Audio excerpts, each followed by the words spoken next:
Pernah nggak sih kamu merasa gagal, kecewa, atau justru menyalahkan diri sendiri terlalu keras? Dalam dunia yang serba cepat dan penuh tekanan ini, kita sering lupa bahwa kita juga manusia. Kita bisa lelah, kita bisa salah, dan di saat seperti itu, self-compassion atau belas kasihan terhadap diri sendiri menjadi hal yang sangat penting. Self-compassion kini menjadi topik yang semakin sering dibahas dalam psikologi positif. Penelitian menunjukkan lebih dari 80% artikel tentang self-compassion justru baru dipublikasikan sejak tahun 2016. Artinya, perhatian para peneliti terhadap topik ini meningkat pesat dalam beberapa tahun terakhir. Sebuah studi tahun 2021 menunjukkan bahwa penelitian self-compassion berkembang ke berbagai arah, mulai dari isu kesehatan mental, persepsi diri, pemulihan klinis, hingga hubungan dalam keluarga. Dan yang lebih menarik lagi, sebuah meta-analisis di tahun 2023 yang meninjau 36 studi RCT menunjukkan bahwa intervensi self-compassion benar-benar memberikan dampak nyata. RCT atau Randomized Control Trial adalah jenis penelitian eksperimental yang paling kuat dan terpercaya dalam dunia ilmiah. Dalam RCT, partisipan dibagi secara acak ke dalam kelompok intervensi dan kelompok kontrol, sehingga hasilnya bisa benar-benar menunjukkan seberapa efektif suatu perlakuan tanpa dipengaruhi faktor lain.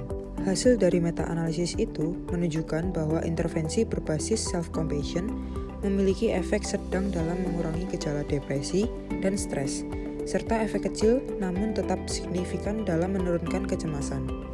Artinya, self-compassion bukan hanya sekedar konsep, tapi juga strategi psikologis yang efektif, terbukti secara ilmiah, dan bisa diterapkan dalam kehidupan nyata. Di kalangan remaja, hasil meta-analisis lain menunjukkan bahwa semakin tinggi self-compassion, maka semakin rendah tekanan psikologis yang mereka rasakan. Jadi, self-compassion bukan hanya sekedar konsep teoritis.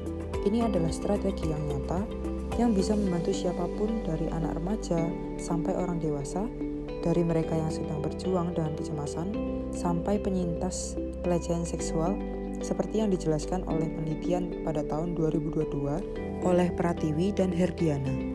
Beberapa definisi sudah kami bandingkan, termasuk Neff di tahun 2003 menyebutkan 3 komponen dari self-compassion, yaitu self-kindness, common humanity, dan mindfulness.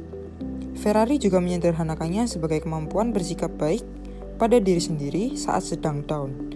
Selain itu, Neff di tahun 2022 mengembangkan definisinya menjadi lebih mendalam, dengan 3 domain utama, yaitu bagaimana kita merespons secara emosional, kedua, bagaimana kita berpikir tentang situasi sulit, dan yang terakhir, bagaimana kita menyadari penderitaan tanpa berlarut-larut. Setiap definisi tentu punya kelebihan dan kekurangannya. Neff tahun 2003 memberi dasar konseptual yang kuat dan lengkap, dengan pendekatan multidimensi yang melibatkan emosi, pemikiran, dan perhatian. Tapi definisinya cukup teknis dan kurang ramah untuk pemahaman sehari-hari, apalagi di luar konteks penderitaan yang besar. Sementara Ferrari menawarkan versi yang ringkas dan mudah dipahami, cocok untuk klinis. Tapi ia justru terlalu umum dan tidak cukup membedakan self-compassion dari konsep seperti self-acceptance. Artinya, kita tahu apa, tapi kurang paham bagaimana self-compassion bekerja secara psikologis. Dari semua definisi yang dikaji, definisi Neff tahun 2022 paling representatif. Ia menggambarkan bagaimana seseorang merespons penderitaan secara emosional, memahami situasi secara kognitif, dan mengarahkan perhatian secara mindful. Definisi ini cocok untuk keperluan ilmiah, sekaligus relevan untuk kehidupan nyata. Maka, inilah definisi yang kami pilih. Jadi, self-compassion bukan hanya tentang bersikap baik pada diri sendiri, tapi juga tentang bagaimana kita bisa merespon rasa sakit dan tekanan secara sehat dan adaptif. Dari berbagai definisi yang telah dikaji, definisi yang dikemukakan oleh Neff 2022 dianggap paling relevan. Ia memandang self-compassion sebagai konstruk multidimensional yang mencakup aspek emosional, kognitif, dan atensi. Definisi tidak hanya menggambarkan sikap belas kasihan terhadap diri sendiri, tetapi juga menjelaskan bagaimana individu dapat menghadapi penderitaan dengan cara yang lebih sehat dan sadar.